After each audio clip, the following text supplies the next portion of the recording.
عارفين البطاطس الفريسكس بتاعة كوكدور اللي كنا بنروح مخصوص عشان ناكلها بتكون مقرمشة ازاي؟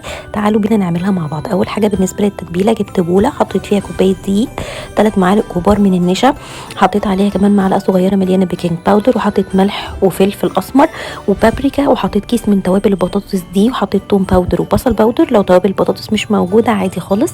بعدين بدأت انزل بمية حبة بحبة لحد ما عايزة يكون معايا قوام الخليط يكون تقيل شوية كده شبه البانكيك.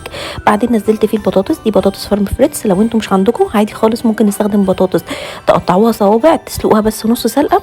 وبعدين نطلعها نحطها على طول عادي في الخليط بتاعنا ده، ونسيبها في الخليط نص ساعه تقريبا. بعدين بنطلعها نحطها، انا حطيتها في البقسماط الكريسبي بتاع ماي واي ده.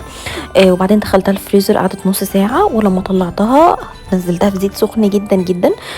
بتاخد تحمير سريع جدا جدا مش زي البطاطس كمان العاديه، لان اصلا البطاطس بتاعتي اوريدي نص مقليه. نزلتها في الزيت خدت لون ذهبي، طلعت بقى مش قادره اقول لكم على طعمها وحلاوتها، احلى مليون مره من بتاعه كوكدور والله العظيم. لو جربتوها هتعجبكم جدا. واللي اتبقى عندي حطيته كده في كيس في الفريزر عشان اطلعه واستخدمه في اي وقت. بصوا شكلها وطعمها خطير خطير فوق ما تتخيلوا، قرمشه جدا جدا جدا وهشه قوي من جوه، واحلى احلى احلى مليون مره من بتاعه كوكدور. جربوها بجد والله هتدعوا لي عليها باذن الله. اشوفكم على خير ان شاء الله.